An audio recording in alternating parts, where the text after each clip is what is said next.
Think about what you're anxious about right now, a result you're waiting for, a conversation you haven't had yet, a future that hasn't happened. Your ancestors' brains were never built to sit in that waiting room, because for 300,000 years, that waiting room didn't exist. To understand why, we need to understand what anxiety actually is and why it is fundamentally different from fear. Fear and anxiety feel similar in the body. Same racing heart, same tight chest, same flood of cortisol, but they are not the same emotion, and the difference matters more than almost anyone realizes. Fear responds to something real, present, and immediate. A car swerving toward you, a dog lunging, a loud crash behind you. Fear has a target. It has an object. It exists because something is actually happening right now. Anxiety is different. Anxiety is what happens when that same threat detection system fires with no actual target in front of it. It is fear pointed at the future instead of the present. Fear says, this is happening. Anxiety says, this might happen. And that single word, might, is doing an enormous amount of damage to the modern human brain.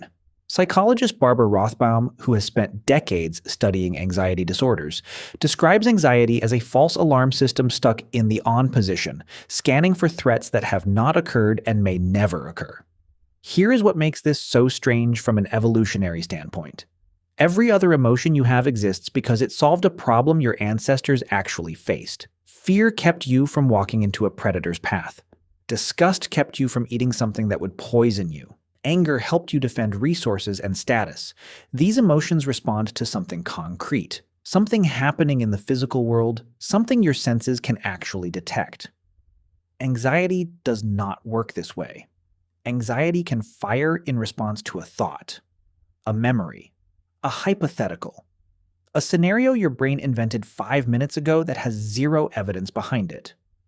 This is, evolutionarily speaking, deeply unusual. So why does it exist at all? To answer that, we have to look at what your ancestors' days actually contained, and more importantly, what they did not contain. Anthropologist Robert Sapolsky, whose research we've touched on before, makes an observation that reframes this entire topic. He points out that for almost all of human history, threats were acute. A predator, a rival group, a storm, a specific identifiable danger that resolved one way or another within minutes or hours. What your ancestors' world almost never contained was a threat with no resolution point. A danger that simply continued, unresolved, day after day, with no clear ending. This matters because anxiety, neurologically, is what happens when your threat detection system cannot find a resolution point and stays activated anyway. Your ancestors' brains evolved expecting one of two outcomes for every stressful event. The threat ends because you survive it, or the threat ends because you don't. Either way, it ends. Modern anxiety triggers almost never end this way. A job application has no clear immediate resolution. A health concern can linger for weeks before any answer arrives. A relationship conflict can stay technically unresolved for months. Financial uncertainty can stretch across years. Your nervous system is waiting for the moment of resolution that defined every ancestral threat, and that moment simply does not arrive. There is a second piece to this that is just as important.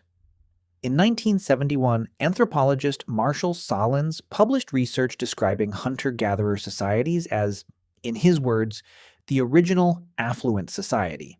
Not because they had material wealth, but because they had almost no concept of an uncertain future to worry about. Here is what he meant. Your ancestors lived almost entirely in the present tense. Food existed today, or it didn't. Shelter existed tonight, or it didn't. Danger was visible right now, or it wasn't. There was very little abstract future to project anxiety onto because the future, in any meaningful sense, was largely unknowable, and therefore not something the mind spent time simulating. Compare that to your life. You are constantly required to think about a future that does not yet exist. Retirement decades away. A career path that may or may not work out. A diagnosis that might or might not be serious. A relationship that might or might not last. Your brain treats every one of these unresolved future scenarios as a low-grade threat because your threat detection system cannot distinguish between a real present danger and an imagined future one.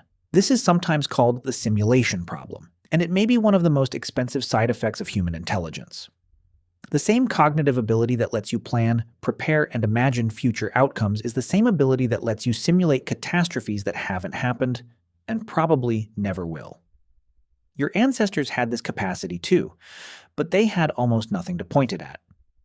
Their future was too unpredictable and too immediate to spend much energy simulating. You, on the other hand, live inside a culture that constantly asks you to plan for, worry about, and optimize a future that stretches decades ahead of you. There is a third factor, and this one is almost never discussed. Your ancestors processed uncertainty collectively, not alone. If a hunter-gatherer was uncertain about whether the rains would come, or whether the herd would return, or whether a sickness would pass, that uncertainty was distributed across an entire camp of 25 to 30 people who talked about it constantly, around the fire, every single night. The uncertainty did not disappear, but it stopped belonging to one person. Modern anxiety is almost always private. You worry about your job alone, scrolling through messages at midnight. You worry about your health alone, searching symptoms on a screen no one else can see. You worry about your relationship alone, replaying a conversation in your head that nobody else heard. Anthropologist Polly Wiesner's research on nighttime conversation, which we explored in an earlier video, found that talking through uncertainty with other people appears to help the brain process it as shared and therefore less threatening. Modern life removed almost every structural opportunity for that kind of collective processing and replaced it with a culture that often treats expressing worry out loud as weakness, or oversharing or burdening other people. So your ancestors faced uncertainty constantly, but they almost never faced it as an unresolved, future-pointed, privately held experience. They faced acute danger that resolved quickly. They lived inside a present tense too immediate to simulate far into the future. And whatever uncertainty they did carry, they carried with other people, out loud, every night. You face the opposite of all three conditions almost constantly. Unresolved threats that can linger for months.